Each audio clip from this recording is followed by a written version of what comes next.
नमस्कार, मैं अपूर्वा। आप देख रहे हैं कलयुग न्यूज। आइए बढ़ते हैं कुछ खबरों की ओर। रोहतास जिला व्यवहार न्यायालय सासाराम के एडीजे 4 अनिल कुमार की अदालत ने बुधवार को हत्या से जुड़े एक 27 वर्ष पुराने मामले में सुनवाई करते हुए 19 अभियुक्तों को दोषी करार दिया है। एडीजे 4 ने सभी अभियुक्तों को सख्त सजा देते हुए आजीवन कारावास के साथ साथ 50-50 हजार रुपए के जुर्माने से दंडित किया है। अभियुक्तों में उमाशंकर महतो, बली महतो, संतन महतो, रमेंद्र महतो, अर्जुन महतो, हीरा राम महतो, दशरथ महतो, रामचंद्र महतो, अशोक महतो, गुपुत महतो, रामनाथ महतो, अरुण महतो, रामाशीष महतो, उमेश महतो, सुनील महतो, राजेश्वर महतो, प्रेमचंद महतो, परमानंद महतो एवं विश्वनाथ महतो शामिल है और सभी अभियुक्त ग्राम आलमपुर थाना सिद्ध सागर के निवासी हैं। इस मामले के अपर लोक अभियोजक अनिल कुमार सिंह ने बताया कि घटना 22 अक्टूबर 1997 की है। इस मामले के सूचक व प्रत्यक्षदर्शी संजय माली थे, जिनके द्वारा प्राथमिकी दर्ज कराई गई थी। मामले में सूचक द्वारा बताया गया कि पूर्व की दुश्मनी के कारण सभी अभियुक्तों ने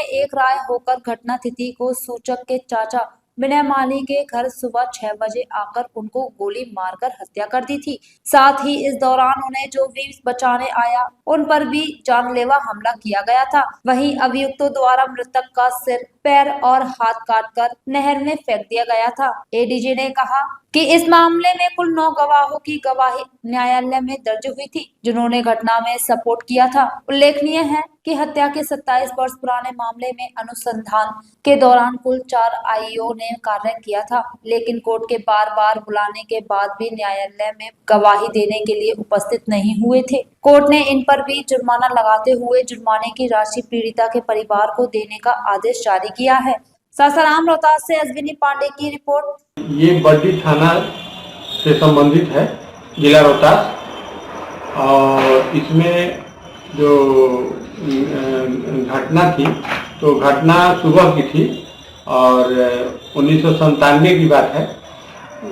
उस समय करीब 30 लोग 35 लोग झुंड बनाकर मैंने अज्ञात लोग थे और प्राथमिकी में कुल 29 लोगों का नाम था, जिसमें से 2 नोट सेंटअप हो गए और 27 लोगों के विरुद्ध चार्जशीट आया।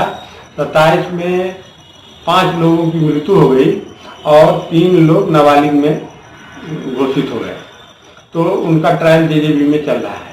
बाकी 19 लोग ट्रायल फेस किए। सब लोगों पर वही चार्जशीट आया और चार्ज बना।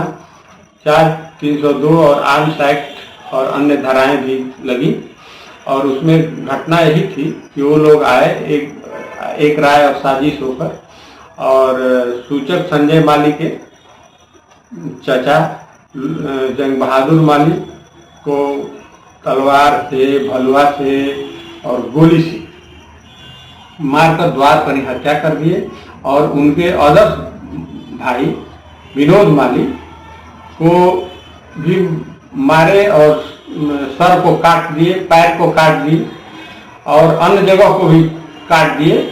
और इसके बाद उनके एक अदर मतलब भतीजा था, उसको भी मारे, लेकिन उसका पीठ उठ कट गया, लेकिन वो बच गया, भाग गया, घर के अंदर बंद कर लिया। तो 2 लोगों की मृत्यु वहीं पर हो गई और विनोद माली का सर लेकर और उसका पैर काट कर और उसकी बॉडी को घसीटते हुए गांव से होते हुए जयकारा लगाते हुए सब दक्षिण पहाड़ की तरफ लेकर चले और कुछ थोड़ी दूर के बाद वो एक नहर पड़ती है, नहर में उसके बॉडी को फेंक दिया और उसका सर लेकर जंगल की ओर चले गए। सर का आज तक पता नहीं चला। इसमें कुल 9 गवाहों की गवाही मैंने कराई है और सभी गवाहों की गवाही हो गई है और यह बहुत ही विभत्स दृश्य था। मामला क्या था? विशेष लड़ाई की वजह क्या था? लड़ाई का वजह था उसमें टेररिज्म चल रहा था और ये लोग रक्षा कर रहे थे माली परिवार। किसका?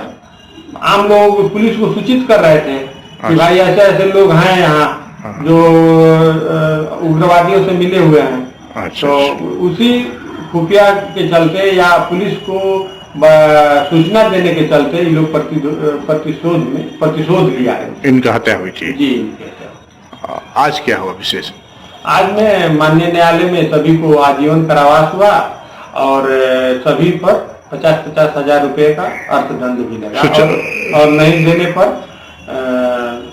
6 महीना का अतिरिक्त सजा हुआ और डीएनएसए में भी भेजा गया है पीड़ित के लिए, वो भी अपना लाभ ले सकते। सूचक कौन थे इसके? सूचक मृतक के भतीजा थे संजय माली। आपका परिचय? मैं अनिल कुमार सिंह, एडिशनल पीपी रोहतास।